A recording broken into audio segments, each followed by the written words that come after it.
그 다음에 이제 친중 세력에 저항하는 세력. 이제 우리가 이제 친중파들을 제거하기 위해서 싸우고 있는데 이건 전 세계적으로 일어난 일입니다.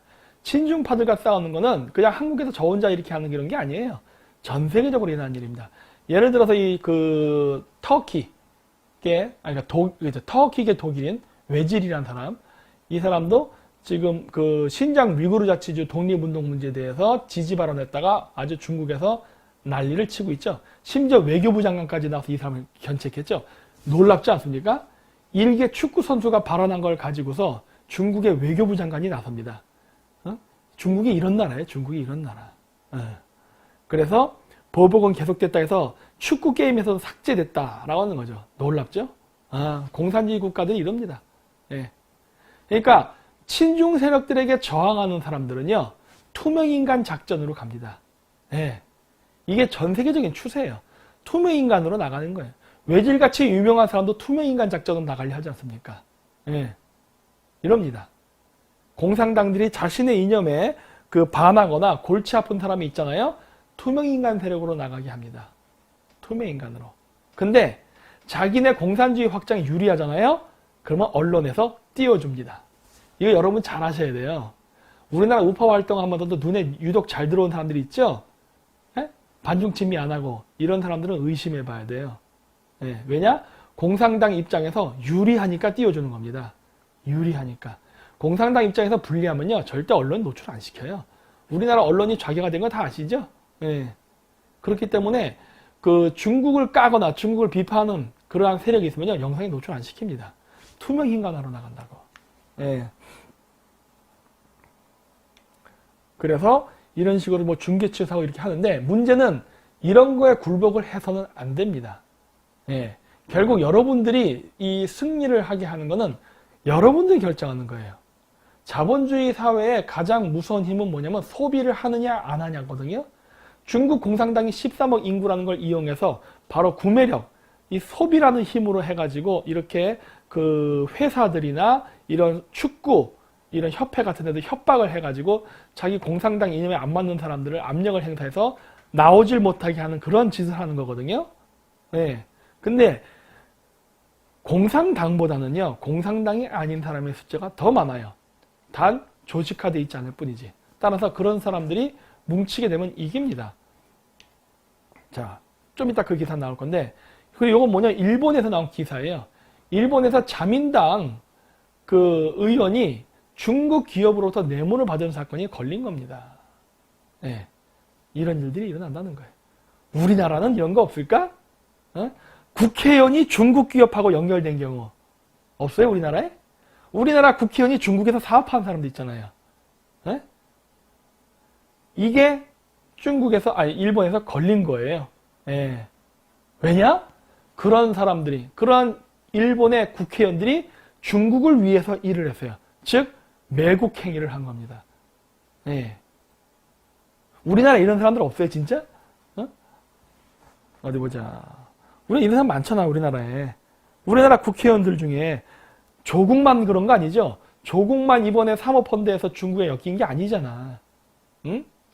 중국에서 사업하는 국회의원들이 있잖아요. 네. 그런 걸 알아야지.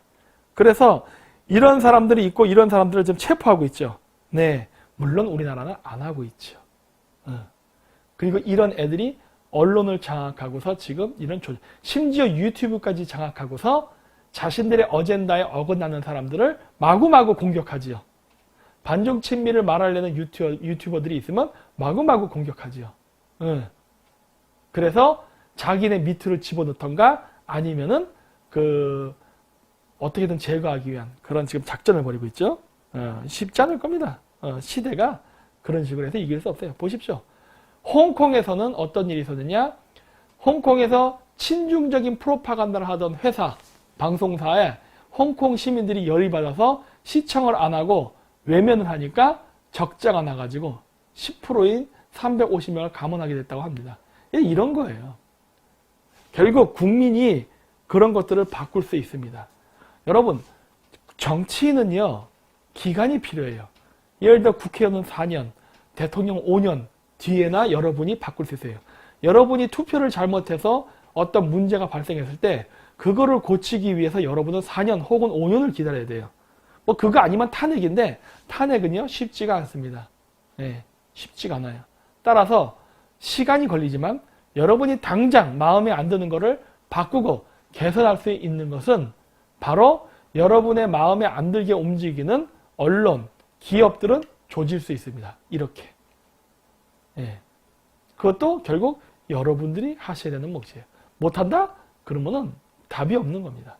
여러분들이 그것을 옳지 않다는 것을 안다면 여러분들이 알아서 홍보하고 여러분들이 이걸 개선하도록 노력을 해주셔야 돼요. 근데 안 한다? 방법 없죠. 친중 정치인들, 친중 정치인을 지지하는 세력들, 그런 사람들도 저희를 공격할 수가 있습니다. 결국 싸움은 누가 더 많이 힘을 갖고 쪽수를 갖고 싸우냐가 이기는 건데 결국 그거는 여러분들이 안타까워하지 마시고 여러분들이 직접 해결하려고 노력하세요. 여러분들이 만약에 그 방관을 하게 되잖아요. 그러면은 집니다. 네. 저 혼자 한다고 해서 이길 수 있는 전쟁이 아니에요. 여러분들이 함께 해주셔야 돼요. 그리고 지금 또 무슨 일이 있냐면은 이 정권이 통합진보당 재판 문제를 다시 끄집어냈습니다. 잘못된 거다 이거죠. 통합진보당 다시 만들려 하고 있어요. 통합진보당을 다시 만든다는 소리 뭐다? 이석기도 석방을 시키려 하는 거라고. 근데 이거는 매우 심각한 문제입니다. 왜 그러냐면요. 아까 나중에 나오겠죠. 미리 땡겨서 얘기할게요. 이번 정권이 그 한류 열풍을 살려가지고 동남아시아에 있는 국가들도 무이자 체결을 해서 이제 사람들을 받아들인다고 하는데 이게 왜 문제가 되냐면요. 통합진보당이 다시 만들어지지 않습니까? 그 북한 정당입니다. 북한 정당이에요. 그 얘기는 뭐다? 우리나라에 재수 없으면 아니지. 그냥 북한 국회의원이 우리나라에 뽑힌다고 보면 돼요. 비례대표나 이런 걸 이용해서 지금 연동형 비례대표 이런 거 됐잖아요. 또 한 가지 재수 없으면 북한 지령을 받고 움직이는 통합진보당에서 대통령도 나올 수 있는 겁니다. 뭐 당장은 아니겠지만 그런 일들이 생기는 거예요. 빨간 색깔 순으로 따지면 통합진보당이 제일 빨갛고 그 다음에 정의당, 민주당 이런 순으로 가잖아요. 그래서 지금 공상정권을 내가 계속 얘기했잖아요. 그러니까 자유민주주의 시스템의 가장 약점은 선거라고. 강점이자 약점이에요. 강점은 국민의 의사를 반영한 자유민주주의 실현에 도움이 되지만 약점은 오히려 그것이 중국 공산당들이 걔네들이 가지고 있는 공작 자금을 이용해서 정치인들을 매수해서 친북 혹은 친중 정치인을 선거를 통해 당선시키게 하는데 매우 취약한 구조다. 왜? 자꾸 주기적으로 선거를 해야 되기 때문에. 그래서 이런 그 통합진보당이 다시 생기고 하는 거는 막아야 됩니다. 근데 이런 것도 지금 얘네들이 슬슬 움직이고 있어요. 그래서 결국 선택은 여러분이 어떻게 하냐에 달려있어요. 그래서 여러분들이 많이 관심을 갖고 이걸 도와야 됩니다. 아까도 얘기했지만 이민 세력들 있지 않습니까? 그렇게 해서 우리나라에 들어오는데 결국 그걸 뒤에서 누가 주도합니까? 중국이에요.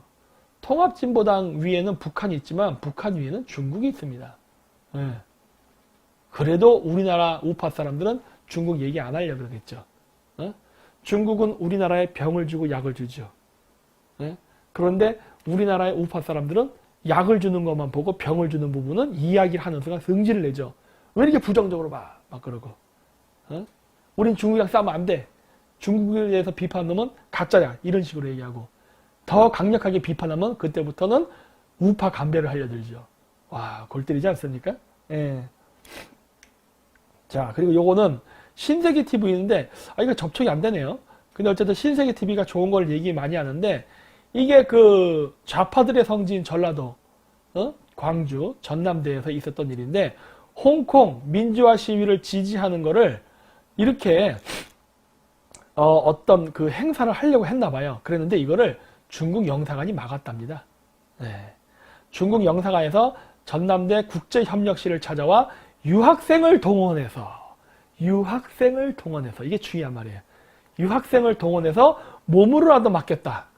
야, 보셨죠? 우리나라에 들어와 있는 중국 유학생들의 역할이 무엇인지, 우리나라에 들어와 있는 중국계 이민자들의 역할이 무엇인지, 중국 공산당을 위해서 움직이는 부대입니다. 예. 따라서 중국 공산당의 이념에 어긋나는 일이 발생할 경우 그 정치인, 사회단체, 어떤 개인을 바로 공격하기 위해서. 여기서 보세요. 아니 어떻게 영사관이 유학생들을 동원합니까? 어? 중국 대사관이나 영사관이 중국 유학생들을 관리하나 보죠? 이런 말을 어떻게 할 수 있지? 예. 이런 거라고. 그래서 아까 얘기했듯이 통합진보당도 마찬가지예요. 그 통합진보당 같은 경우는 어떻게 되냐면 아까도 얘기했듯이 이 좌파들의 작전이 뭡니까? 지방선거 이런 거, 지방 분권화 시킨 다음에 지방선거에 외국인들을 왕창 집어넣어가지고 외국인들 영주권 가지면 지방선거권은 갖거든요. 그럼 그 지방선거 갖고 시의원, 도의원, 구의원, 시장을 뽑는 건 할 수 있다고. 그럴 때 친중적인 사람이 힘을 얻을 수 있도록 쪽수를 늘릴 수 있도록 하는데 바로 이민자를 씁니다. 물론 제1우선순위는 중국계, 그 다음은 뭐다? 기타 등등 외국인들이에요.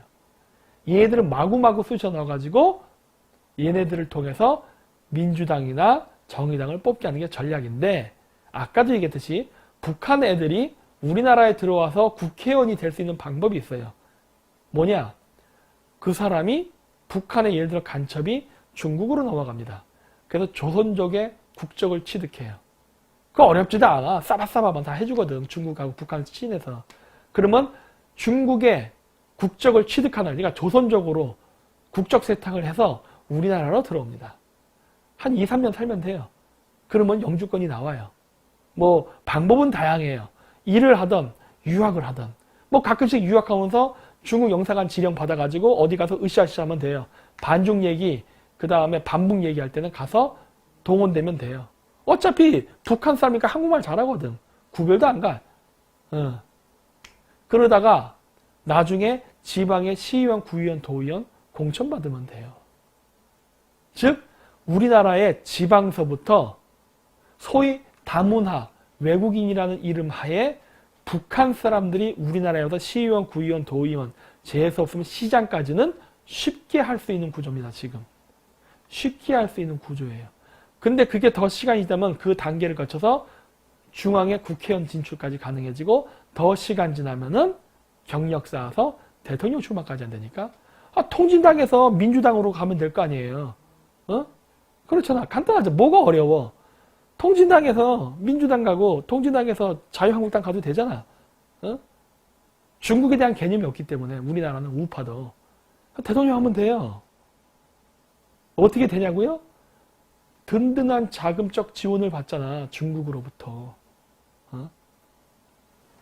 된다니까. 내가 중국 공산당이면요, 이런 전략을 씁니다. 내가 중국 공산당이면. 왜? 한국의 정치 시스템을 이용해서 총 한 번 안 쏘고 프롤레타 혁명을 일으킬 수 있거든. 너무 쉬운 구조예요. 그래서 그래. 저 휴지 좀 주실래요? 네. 그래서 요거는 그 MBC 뉴스에 실질적으로 했던 겁니다. 네. 이거 감기에 걸렸더니 방송에도 코드 풀고, 저는 정규 방송이 아니니까 마음대로 합니다.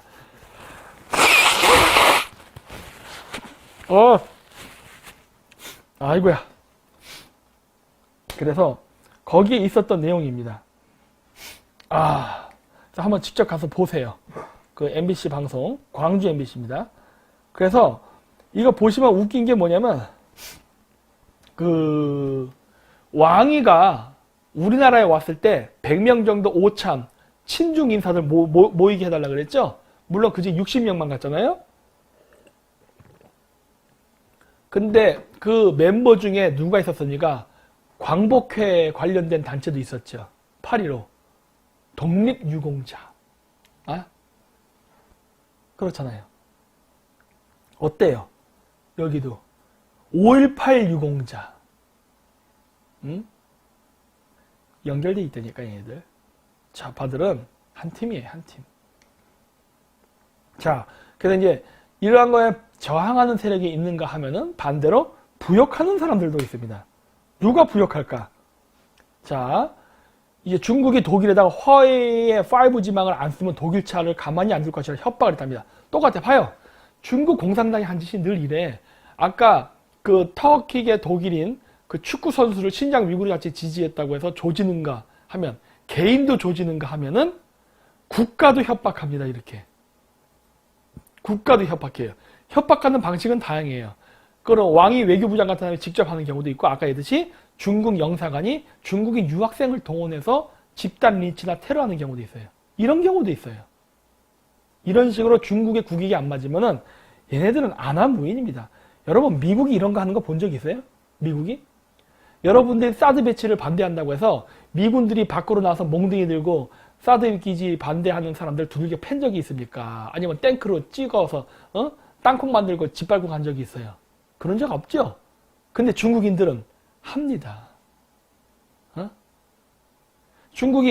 미국이 그 항해의 자유, 남중국해 그런 거 한국한테 해달라고 요청했을 때 한국이 거절했다고 해서 미국이 한국에다가 삼성 핸드폰을 안 사겠다고 협박한 적 있어요? 없죠. 뭐 말로 그러면 그래요. 그게 안 되는 이유가 세계 경제가 얽혀있기 때문에 미국도 그렇게 하는 게 쉽지 않을걸? 막 그래요. 그럼 중국은 한국한테 그렇게 하는 게 쉽지 않나? 어차피 얽혀있는 건 마찬가지인데? 응?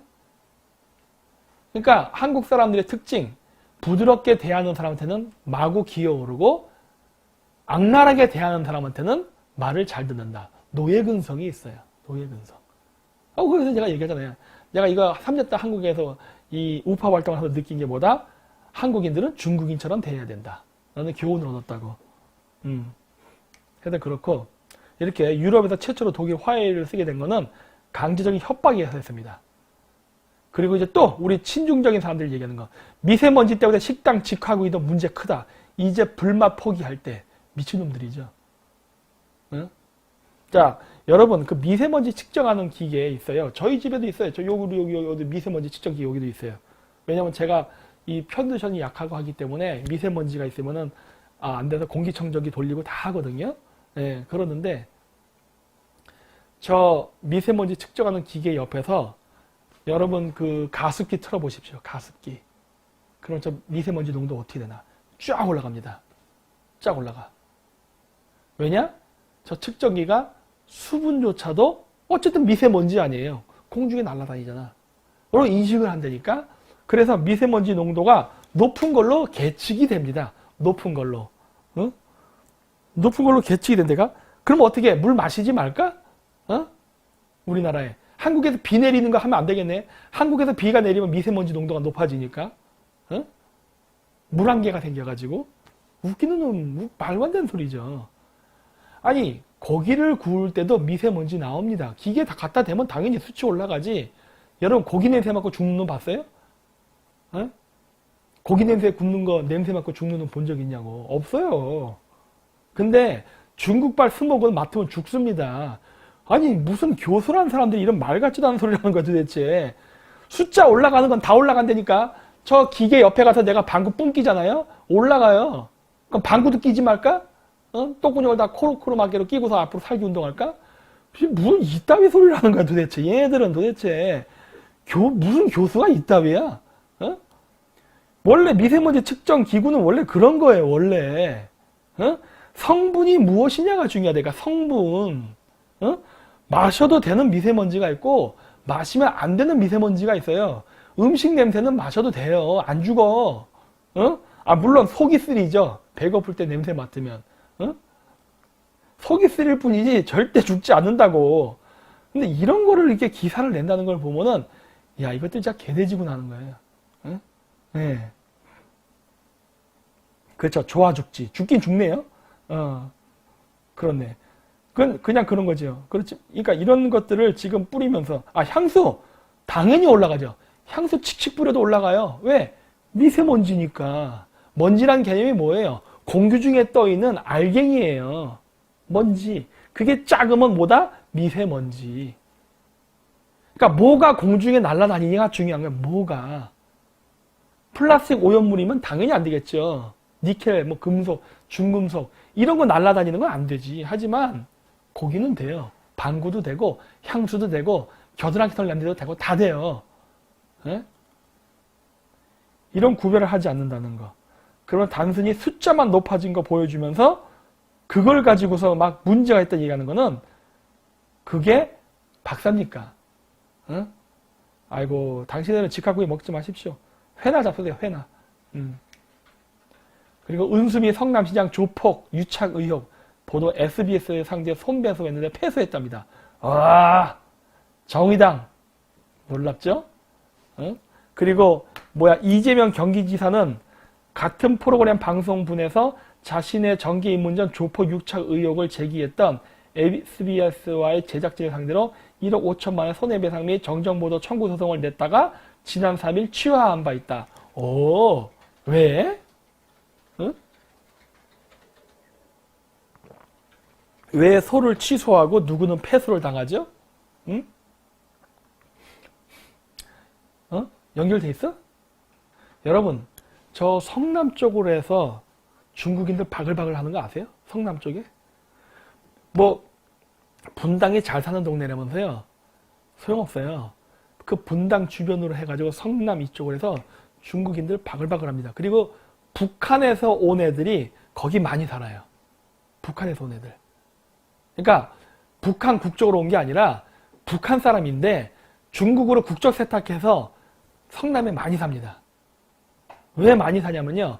예전에 거기가 중국 자본이 들어와서 그 송파대로라고 있어요. 제가 예전 사무실 있던 문정역서부터 수지까지 수지? 더 가나? 하여튼 그 일대 거기 보면 오피스텔 왕창 들어섰거든요. 그거 다 중국 자본이에요. 중국 자본으로 만들어졌거든요. 그래서 옛날 때 누구였어? 걔 그 바른미래당에 들어갔던 그 사람. 내가 국회의원 이름을 자꾸 까먹는데 하여튼 간에 판교 개발할 때도 얘기 나고 했었는데 남종필. 그렇지. 그럴 때에도 남경필. 중국 애들하고 자본 받아갖고 판교 개발한 얘기 나고 하잖아요. 그래서 그 일대가 다 중국 자본이에요. 그래서 거기 건설을 할 때 중국인 노동자들이 왕창 투입됐습니다. 그리고 제 페이스북에 들어와서 좌파 활동했던 애들 북한 놈이었어요. 근데 그 페이스북을 활동하는 위치가 어디였느냐? 성남이었습니다. 분당 쪽에. 네. 북한 애들 많아요. 그래서. 그렇다는 얘기는 뭐예요? 삼합회가 있다죠. 당연한 거 아니겠어요? 중국인 불법 노동자가 어떻게 성남 한국까지 들어가겠어요? 브로커가 필요하다고. 그 브로커 누구겠어? 당연히 중국 삼합회죠. 당연한 거 아니에요? 댓글 부대가 또 그렇게 움직이죠. 우리 같은 반중 친미 얘기하는 사람들 공격한 댓글 부대 당연히 거기서 움직이죠. 응? 그런 게 있습니다. 예. 정신없는 정치인. 제가 저번에 못 보여드렸던 거 다시 보여드릴게요. 황심 잡은, 황교안 마음을 잡은 공감위원장이 이르면 이번 주 발표되는데 황교안의 마음을 잡은 사람이란 사람들이 박형중, 안대희, 김종인 이런 사람입니까? 에? 박형중, 친이계, 안대희, 여시재, 김종인, 문재인 대통령으로 만든 사람 아니에요. 제정신이에요? 자, 안대희만 따로 볼까요? 자, 여시재 사람들. 저번에 인터넷 안대에서 못 보여드렸죠? 저기 보이죠? 빨간색 깜빡깜빡. 핵심 멤버예요, 핵심 멤버. 홍석현이랑 같이 있다고. 응? 이런 사람을 쓴다고? 그러니까 우파만 된다 하는 거 아니야. 지금의 우파 사람들의 그 사고방식. 그냥 문재인 타도하면 된다냐. 문재인 타도 끝! 문재인만 타도하면 된다. 아니거든요? 제가 얘기했잖아요. 좌우의 중국인 세력들이 돈으로 정치인들을 매수해서 움직이고 있다고. 따라서 반중을 하지 않은 상태에서 우파 정권이 생긴다는 건 매우 위험하다. 왜? 친중 인사들이 섞여 들어오니까. 그래서 반중 친미를 강조해야 된다. 반중 친미를 따르지 않는 우파 정치인들이 정계 진출하는 거는 안 된다. 응? 이게 지금 허물어지고 있죠. 네, 허물어지고 있어요.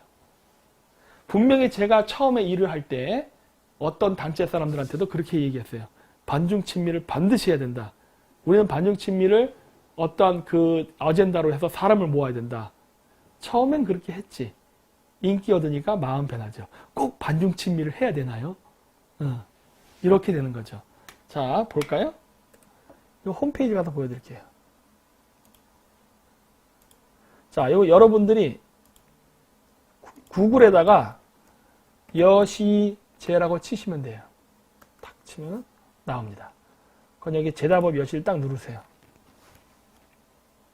그럼 재단 소개에서 여시제 사람들이라는 게 나옵니다. 그럼 여기 누르세요. 그럼 어떻게 돼요? 나오잖아. 여기 나오자. 여기. 응? 여기 홍석현도 나오자. 아이고, 인물 좋네.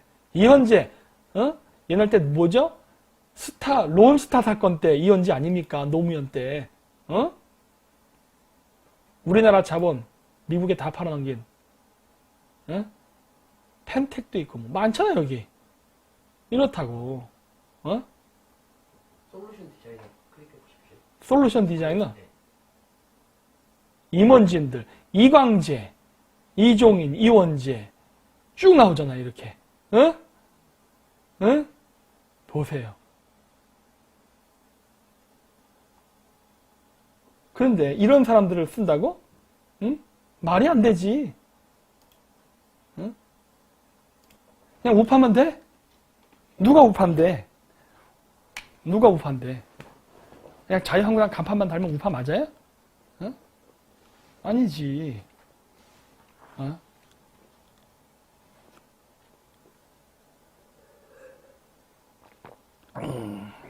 그러니까 개념이 없다라고 하는 거예요. 개념이 없다. 우리나라 운동권 날설. 내가 그래서 얘기하는 거 아니에요. 태극기 한 사람들 뭐 합니까? 이런 거 찾지 않고. 그래서 반중이 중요하다는 거예요. 반중을 하지 않으면 이런 일이 벌어집니다. 그림이 그러면 이렇게 그려지는 거 아니야. 황교안, 안대희, 여시재, 이광재, 그럼 민주당이야? 이렇게 연결되는 거예요, 지금? 물론 여기 또 있죠. 민주당, 조국, 그 다음에 사모펀드, 이큐픽스, 그 다음에 포스링크, 그리고 포스링크 대외이사, 그리고 연결되면 누구 가죠?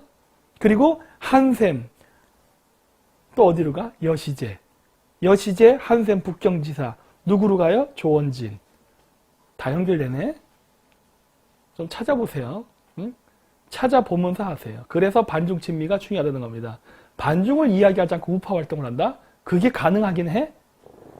반중 얘기하면 돈벌이가 안 되니까 반중을 포기해버려? 말도 안 되죠. 돈만 빨아먹겠다는 거 아니야. 돈만. 그러면서 나는 문재인 개새끼라 생각합니다. 와, 우파 전사 나타났네. 그 우파 전사가 아니죠. 돈 벌려고 하는 거죠. 정식으로 이걸 하려면 얼마나 힘든데. 우리나라 좌우에 퍼져있는 친중 정치인을 상대로 살면 얼마나 힘든데. 돈만 벌려고. 단물만 쪽쪽 빨아먹으려고 반중을 하지 않겠다. 여러분들이 알아서 판단하십시오. 그리고 여러분들이 아까도 얘기했듯이 홍콩 보셨죠? 여기 홍콩 이렇게 여러분들이 원하는 세상을 만들고 싶으면 딱 하나입니다. 후원 끊어버리세요. 그냥 끝나는 거예요. 후원 끊으면은 그러한 세력은 사라집니다. 맨날 한탄하지 마세요. 후원을 끊어버리세요. 돈 주지 마세요. 네? 그러면 끝나는 거예요. 물론 이것도 싸움이에요. 저쪽도 나에게 똑같이 싸움을 걸어오겠지. 네? 누가 후원이 끊기냐에 따라서 결국 망하는 쪽이 생기겠죠. 그러면은 그 다음에 국가의 운명은 글로 갈 겁니다. 여러분들이 선택하세요. 그건 여러분들이 결정할 문제니까. 네. 누구도 자신의 미래를 만들어주지 못합니다. 그죠? 여러분, 이게 친중이라는 관점에서 보면요. 이러한 그림을 찾을 수가 있어요. 응? 이런 그림을. 이게 연결되네? 하고. 네.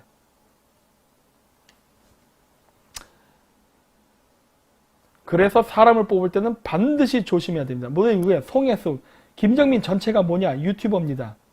네?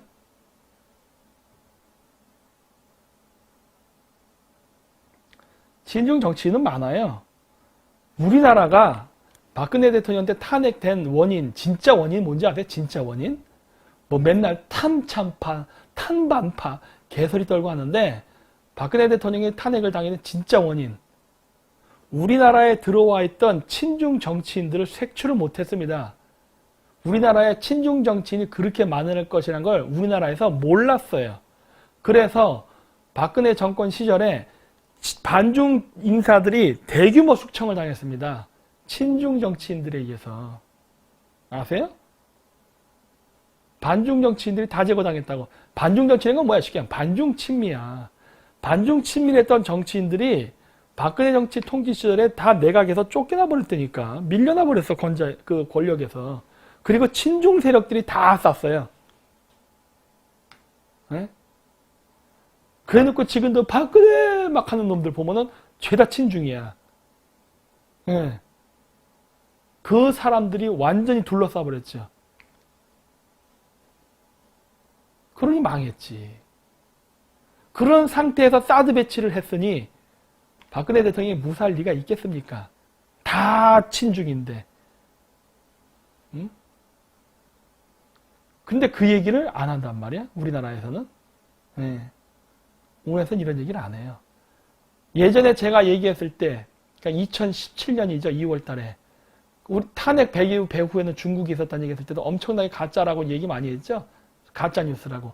근데 이제 뉴스에 나왔잖아요. 나오면 뭐해, 이미. 사건은 벌어지고 끝났는데. 근데 지금 문제는 뭐죠? 뭐 박근혜 대통령 구하겠다고 주도한다는 애들이 보면 뭐예요? 중국 얘기 절대 안 하죠? 절대 안 해, 중국 얘기는. 그러면서 구하겠대. 그게 어떻게 돼요? 어? 중국이 조종하고 있는데.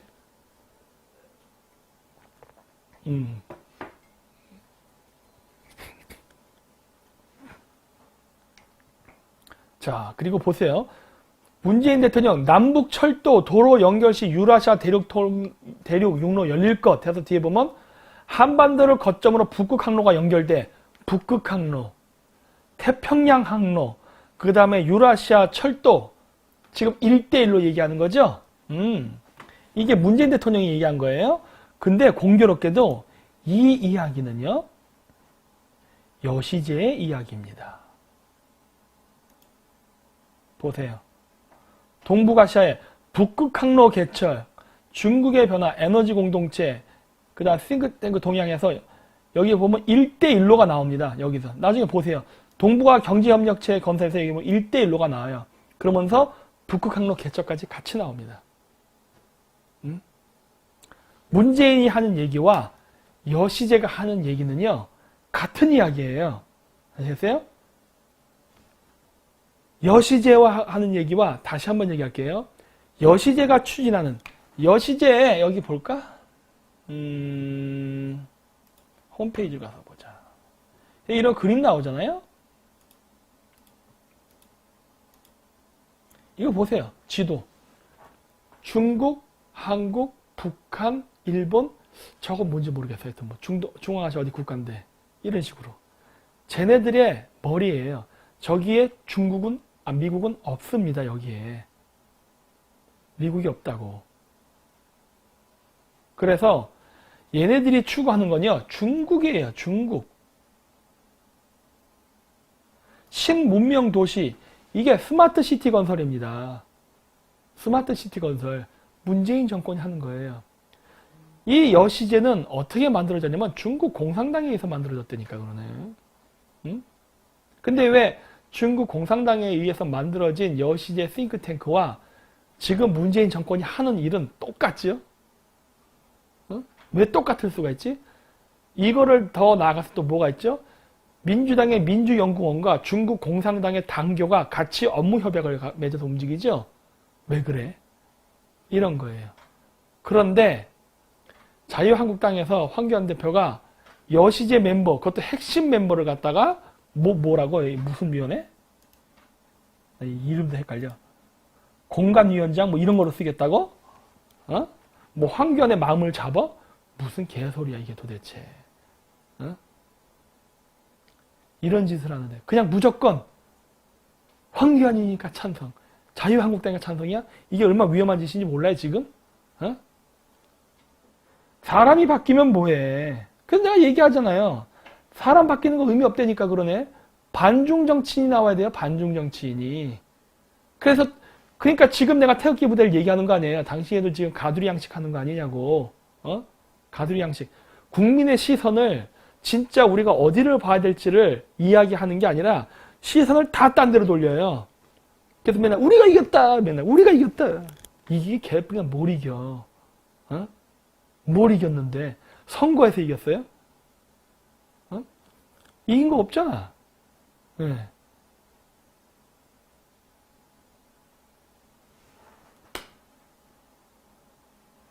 그래서 우리나라 지금 태극기 이 지도하는 사람들도 반중을 해야 됩니다. 지금 이걸 안 하면은 엄청나게 위험해져요. 에? 알아야지. 이게 문재인 탄핵으로 해서 끝나는 게 아니니까 그러네. 에?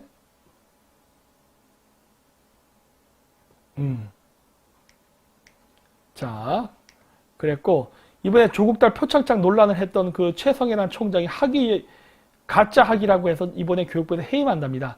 야, 이런 식으로 정치 보복하는구나. 얘네들이 상대방을 날릴 때 쓰는 거 학력 위조. 보세요. 예. 우리나라의 변희재서부터 이런 일당들. 요즘 몽골에서 계속 내 거 가짜 학이지 아닌지 파느라 지금 돌아다니고 있잖아. 저한테 귀에 다 들어와요. 제 귀에. 어? 제 귀에 다 들어온다고. 그 나한테 달라 그러지 뭐 몽골까지 가서 찾고 그래. 어? 응? 그래서 얘네들이 이런 공작질을 하고 다닌다고. 어? 그래서 이제 선거 작전인데 보십시오. 제가 이번에 그래서 저번 주 수요일 날 얘기했을 거예요. 이대로 나가면 우리 선거에서 진다. 왜? 가두리 양식으로 나가니까. 우리나라가 정상적으로 우파가 선거에서 이길 수 있어야 되는데 우파의 이미지를 완전히 망쳐놓는 쪽으로 간단 말이야. 즉 뭐다? 늘 선거는 그렇습니다. 극단적인 좌파와 극단적인 우파가 있는 거예요. 좌우에 극명한 세력이 있고 중간에는 대다수의 중도가 있는 거예요. 아무 생각이 없는 군중들이. 양쪽의 20%가 중간에 있는 60%의 사람을 어느 쪽을 더 많이 끌고 오느냐가 선거의 승패를 좌우합니다. 즉 이거는 20%대 20%의 싸움이에요. 이 20%, 20%가 나머지 60%를 어떻게 이끌어가냐를 싸우는 싸움인데 이 사람들을 우리 쪽으로 끌고 오려면요. 그래서 이 사람들이 봤을 때 아, 이게 옳다라는 생각이 될 수 있는 어젠다가 필요한 거예요. 어젠다. 좌파들은 제가 봤을 때는 황당하게 그지없지만 어쨌든 어젠다를 양산합니다. 남북 화해, 남북 평화, 남북 통일, 뭐 1대1로 중국문 찬성, 또 뭐야 뭐 북극 항로 개발, 뭐 스마트 시티 건설, 어젠다예요. 어젠다. 어쨌든 근데 우파는 어젠다가 뭐가 있죠? 맨날 문재인 탄핵, 조국 구속, 뭐 그 다음에 뭐 할 건데 없어요. 어젠다가 없어. 어젠다가 무엇을 하겠다는 정책이 하나도 없는 거야. 어? 이거 좀 얘기하자고 해도 얘기 안 해요. 왜? 이게 없잖아, 이게. 저쪽은 어젠다가 있다니까. 그 어젠다를 기반으로 차근차근 전진하고 있어요. 어젠다를 기반으로. 우파는 어젠다가 뭐야? 어? 우리가 왜 승리해야 되는데? 자, 중도 사람 입장에서 보자고요. 그 사람들 관점에서 봤을 때 우파 정권이 왜 생겨야 되는데요? 왜요? 그럼 뭐예요? 그 여러분들은 그죠? 그 이유는 문재인은 빨갱이기 때문에 그렇습니다. 그럼 그러지. 그러면 설득이 될까요? 안 된다니까 그러네. 근데 여러분들은 좋아해요. 여러분끼리는 문재인은 빨갱이다고 와 슈퍼챗 뿅 이런다고. 그거를 중간지대에 있는 사람들이 봤을 때는 저 새끼들 뭐야? 이렇게 나간다고. 안 되지. 우파가 잡아야 되는 이유가 무엇인가 해서 그거를 체계적으로 해야 되고 어떤 정책을 해야 되고 무엇을 해야 되고 비판만 하지 말고 대안을 얘기하라고. 없어요. 그러니까 안 되는 거예요. 그래서 가두리 양식을 하죠. 좋은 진 쪽은 좋은 진대로 따로 완전 가두리 양식으로 묶어놓고, 우파는 이제 우파대로 완전히 기독교로 따로 뭉쳐버리게 하고, 이런 식으로 따로따로 뭉치니까 어떻게 돼요? 나중에 이 표가 서로 합쳐질까? 안 합쳐져요. 안 합쳐진다고. 그 선거에 지는 거예요. 그래서 내가 진다고 하는 거예요. 왜? 이쪽 20%와 이쪽 20%는 20%가 얼마큼 서로 결집되어 있냐가 되게 중요해요. 이쪽도 20%, 여기도 20%. 20% 양쪽이 어느 정도 꽉 결집된 상태에서 나머지를 더 끌고 오는 싸움인데, 여기는 결집을 할 수 있는 요소가 없어. 없어요. 그리고 중간에 있는 사람들 끌어올 수 있는 어떤 어젠더라던가 매력이 하나도 없어요. 예. 계속 프레임만 만들어요. 프레임만. 예. 그래서 내가 진다고 하는 거예요. 응? 왜 국익을 얘기하지 않지? 응? 그래서 여기도 보시면 정읍시에서 120년 된 동학농민운동 유족에게 10만 원씩 수당을 준답니다. 이거 지금 내가 봤을 때 뇌물 주는 건데, 선거에서 자기네들이 이기기 위해서 미리 돈 푸는 건데, 국민 세금 가지고 돈 풀어서 환심 사는 작전 쓰는 거거든요. 얘들은 지금 작업으로 이렇게 하고 있다고. 이런 작업을 통해서 얘네들은 선거 때 자기네 표를 지금 얻게 하는 밑밥 따지기를 하고 있다고요.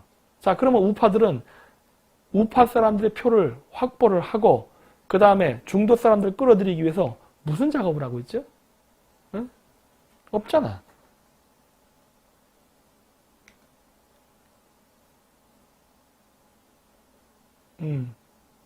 그래서 안 돼요, 지금. 그리고 여기 아까 얘기했죠? BTS의 나라 관광지원이나 베트남, 필리핀, 인디도 무비자.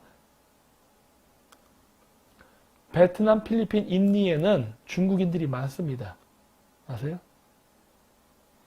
얘네들 한류라는 명목으로 중국인들 밀어넣는 거예요, 지금. 우리나라에. 왜냐? 베트남, 필리핀, 인도로 중국 사람들이 가기가 쉽습니다. 일단 그쪽으로 통과해 들어간 다음에 한국으로만 들어올 수 있으면 되는 거예요. 근데 만약에 한국이 이걸 3개월 무비자를 풀어버리잖아요? 그러면요, 개떼같이 몰려옵니다. 한국으로 들어온 절차가, 그러니까 이렇게 생각하면 돼요. 중국인들이 미국으로 이민 갈 때 옛날 때 어떤 루트를 썼냐면 캐나다를 갔어요. 캐나다 입국이 상대적으로 쉬웠거든. 그래서 캐나다로 들어간 다음에 캐나다에서 미국 가는 건 쉬워요. 그래서 캐나다를 일단 들어가고 거기서 캐나다에서 미국으로 갔습니다. 이런 전략 전법을 많이 썼다고. 요즘 루트가 바뀌었죠. 멕시코로 해서 들어갑니다. 네. 이런 전략을 쓰고 있다고. 그래서 우리나라의 중국인들을 더 많이 집어넣기 위해서 여러 가지 작전과 국리를 하고 있는데, 그 중에 한 방법이 이거거든. 베트남, 필리핀, 인도로 간 다음에 일단 그래서 거기서 들어오는 거야. 근데 우리가 이 나라의 무비자를 뚫어버리면요, 마구마구 들어옵니다. 그리고 이 사람들이 바로 우리나라에 들어와서 지방 분권화가 됐을 때 얘네들이 선거로 들어가요. 자, 그래서 보세요. 저는 입에도 얘기했지만 이번 선거 제가 질 것 같다고 불길한 얘기가 많이 된다 한 이유가, 우리나라 우파는 어젠다가 없습니다. 그리고 이합 집산으로 뭉치려고만 해요. 즉 뭐다? 소위 보수 대통합이란 명분하에 다 집어넣으려고 그래요. 합쳐지지 않는데. 그래서 예전에 저한테 그런 걸 물어보더라고요. 이런 사람 집어넣으면 어때요? 그래서 내가 그때 그랬어요. 선생님, 1 더하기 1은 정치에서는 2가 아니라 0이 될 수도 있습니다. 1 더하기 1은. 이쪽 사람의 지지자와 이쪽 사람의 지지자를 얻기 위해서 이 두 사람을 합당을 시키게 되면은 이 지지자들이 따라서 들어오는 게 아니라 여기서 튕겨나가 버린다. 그래서 숫자가 더 준다. 그래서 아무나 섞으면 안 된다. 시간이 걸리는 것 같지만 정확하게 노선과 어젠다를 정리해서 우선 우월권을 가지고서 주도적으로 정리를 해서 집어넣어야지, 이걸 갖다가 완전히 무슨 부대찌개처럼 다 섞어버리게 되면 완전히 개판된다. 따라서 그렇게 하면 안 되는 것이다. 라고 이야기를 했더니 잘리는 거죠. 왜? 마음에 안 들거든. 네. 네? 뭐가 있어?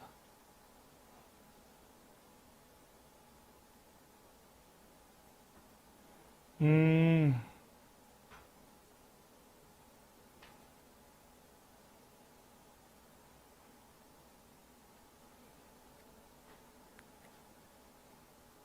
이런 얘기 해도 되나? 그래? 나 이거 얘기 안 하려고 일부러 뱅뱅 돌리는데. 이거 민감한 얘기인데, 이런 거.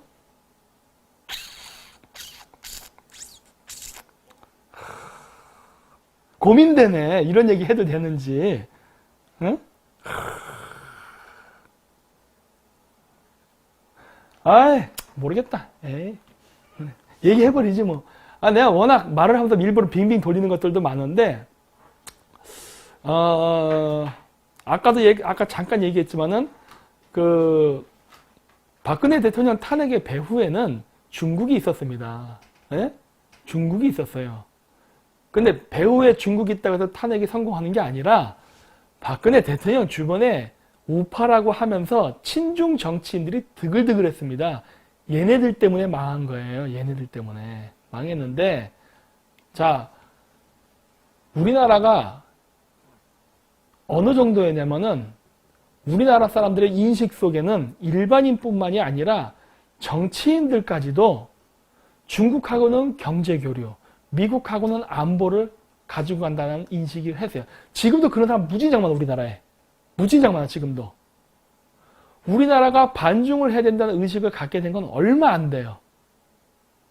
그래서 지금 우리나라 우파의 친중파들이 무진장 많이 생기고 안보에 구멍이 뚫려버린 겁니다. 그래서 이러한 생각을 하고 있었어요. 저는 박근혜 대통령이 여기서 벗어나지 않았다고 봐. 이 선에서는. 일반적인 인식. 우리나라 정치인 다 그렇게 생각했으니까.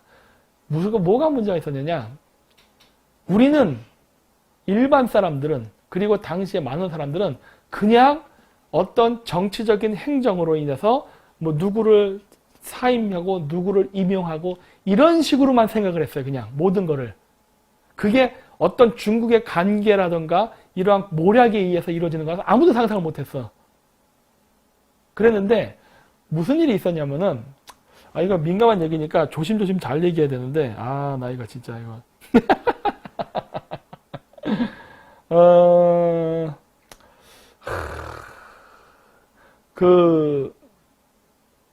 남재정 국정원장이 있었는데, 그분이 왜 잘렸는지 아십니까? 그분이 왜 잘렸는지. 그분이 반중인 생각했기 때문에 잘렸어요. 반중인 생각했기 때문에. 그래서 우리나라 정치 내부, 우파 내부에 박근혜 정권 시절에 친중 정치인들이 많았다고. 근데 그거를 그 당시 사람들만 해도 그걸 친중이라고 인지를 못했어요. 그냥 정치적 견해가 다르다고 생각했지. 그랬는데 이런 사람들에서 그냥 밀려난 거지. 잘린 거예요. 잘렸는데 박근혜 대통령의 최대 실수는요, 전승절 참여입니다. 전승절. 이 얘기 내가 정말 아끼고 안 했던 건데, 전승절 참여인데, 전승절 참여를 하게 된 데에는 여러 가지 원인들이 있었습니다. 그 중에 여러 친중 인사들 중에 박근혜 측근에 있던 사람들 중에도 정호성이라는 사람들이 있었어요. 이런 사람들의 꼬임에 넘어가서 전승절에 올라가 버린 겁니다. 박근혜 대통령이. 어마어마한 난리죠. 이 뒷배경으로 어마어마한 이야기들이 많아요. 말할 수 없는. 하지만 그거 한 방으로 우리나라는 박살이 나기 시작했습니다. 박살이 나기 시작했어요. 응? 우리나라가 정말 남북 통일을 하고 북진까지 할 수 있는 절호의 기회를 날려먹었다니까. 그때 당시에 저는 몽골에 있었어요. 그래서 그거를 봤죠. 깜짝 놀랐지. 이게 뭔 일이야. 왜 우리나라 대통령이 중국 전술정 기념일에 올라갔지? 응? 말도 안 되는 일이죠. 응? 우리나라 내부에 그 당시 여당이죠. 응? 안에 친중 정치인들이 그런 식으로 대통령을 꼬드길 거란 건 상상도 못했죠. 응? 가면 안 된다라고 이미 다 얘기가 됐고 그렇게 하기로 다 합의가 돼 있었는데 그거를 깨고 가버렸단 말이야. 난리가 났지. 난리가 났지. 그럼 누가 그런 문책을 당했을까요? 보낸 사람이 문책 받았을까? 가지 말라고 한 사람이 문책 받았을까? 가지 말라고 한 사람들이 문책 받았어요. 응? 친중파들이 승리해버린 거예요. 즉 박근혜 대통령 주변에 있던 반중친미를 외쳤던 사람들은 다 잘려버린 거야. 감옥까지 가버리고. 응? 그래 놓고서 뭐 박근혜 대통령을 구하겠습니다. 난 이런 걸 볼 때마다 웃기는 거예요. 진짜 얘네들 뭐 하는 건가? 쇼하나? 우리나라 태극기 부대 사람들 쇼하나? 어? 주변에 잘 보래니까 그러네. 아니 박 대통령 이름 파는 사람들 주변 정치인들 보래니까 다 친중이에요. 다 친중이라고. 어? 완전히 그냥 어? 이러한 어떤 그러한 것들. 어? 그래서 난 이런 걸 보면서 박근혜 대통령의 탄핵을 당해야 될 원인은 친중 정치인 때문이라고 나는 지금 생각하고 있어요. 그래서 왜냐? 탄핵 이후에 박근혜 대통령 이름을 파는 정치인들 면면을 볼 때마다 중국하고 매우 밀접한 관련이 있거든. 매우 밀접한 관련이. 아니 탄핵을 당할 때 지원 사격을 해줄 수 있는 사람이 그렇게 없었나? 없었어요. 근데 없는데 있었다가 없어진 거잖아요. 자리에서 물러나고 했으니까. 근데 물러난 사람들을 보면 하나같이 반중 인사들이야. 그래서 내가 그렇게 의심하는 거야 지금. 아 이게 우리가 반중 친미를 인지를 못하는 바람에 이런 일이 발생한 게 아닌가. 결국 탄핵의 근본적인 배경속엔 이게 숨어 있지 않은가라고 지금 전 추정하고 있어요. 여러분들 인터넷에서 검색해 보세요. 검색해 보시면은 이런 어떤 패턴을 발견하게 된다니까. 네. 패턴이 보여요. 이게. 제 말이 거짓말인지는 여러분이 직접 검색하시죠. 맨날 감정적으로 아이고 저 사람이 아니면 누가 하겠어요. 누가 박근혜 대통령을 구하겠어요. 이런 헛소리 하지 말고 검색을 하세요. 인터넷으로. 직접 찾아보세요. 왜 이렇게 부지런하지 못할까? 진리를 밝히기 때문에 진리를 밝히겠다 생각했으면 찾아요. 자료는 널리고 널렸으니까. 안 보려고 하잖아. 안 보려고 해. 네. 그래서 제가 예전에 얘기했던 거 아니에요. 박근혜 대통령 문제는 내가 개인적으로 그 사람을 좋아한다 안 좋아한다의 문제가 아니라 중국에 의한 외세에 의한 정권 이건 뭐래요? 쿠데타? 하여튼 뭐 그런 거에 의한 교체였기 때문에 이거에 대해서 강력히 내가 비판하는 거라고. 그래서 그때 당시에 여시지 애들이 저한테 접근해 왔을 때도 제가 안 간 거라고. 왜? 나는 절대 빨갱이랑 중국이랑 일을 하지 않겠다는 게 원칙이었기 때문에. 그리고 우리나라에서 벌써 저러한 중공과 북한 세력들이 우리나라 정권을 뒤집어 버릴 정도로 세력이 강해진 걸 알았기 때문에 이런 놈들을 때려잡아야지. 거기에 부역을 합니까? 나 그 당시 했으면은 지금 문재인 대통령이 유라시아 실크로드 이런 거 한다고 하는데 내가 얼마나 유명해졌겠어. 쟤들이 저를 얼마 오랫동안 저를 주시하고 있었는데 왜? 대한민국 유일의 유라시아에서 박사학위를 받아온 사람이라니까. 박사학위. 너희들이 그렇게 아니라고 우기는 유일한 유라시아에 대해서 연구하고 온 사람. 응? 그때 우파 사람들 관심도 없었죠. 그래서 이런 일들이 우리나라에서 안타깝게 벌어진 겁니다. 공부를 하세요. 공부를. 세계가 어떻게 하는지 공부를 하라고. 2000년 전에 그러한 그 원시적인 사고방식에 갇혀있지 말고 세상을 바라보려니까 21세기를 21세기 사회가 어떻게 변하는지를 그래야 방법을 찾습니다. 자, 그래서 오늘 결론은 이거였습니다. 그래서 여러분들이 세계를 알아야 우리가 살 수 있는 길이 열린다는 것을 제가 오늘 얘기했고 현재 한국의 미래는 그렇게 어둡지 않습니다. 어둡지 않아요. 단 주의할 것은 뭐다? 이번에 문재인 정권을 타도하는 건 중요하지만 이 모든 그림을 완성시키기 위해서 필요한 것은 뭐다? 반중침미예요. 그래서 얘가 얘기한 거예요. 반중친미는요, 어떻게 보면 만병통치약이라니까, 우리들에게 있어서. 근데 여러분들은 반중친미를 죽어도 안 하겠대요. 그냥 문재인 타도하면 된 거 아니야? 우파가 정권 되찾으면 된 거지? 안 돼요. 제가 지금 말한 이런 청사진적 미래는 그려지지가 않습니다. 자칫 잘못하면 아프가니스탄이 되는 거예요. 미국과 소련 사이에 껴서 불바다가 되고 끝나는 거예요. 그렇게 안 되려면은 반중친미 하세요. 그러면 여러분에게 무진장 밝은 미래가 열립니다. 오늘 그레이트 게임은 요거로 마치고 끝까지 시청해 주셔서 대단히 감사합니다. 네, 안녕히 계십시오.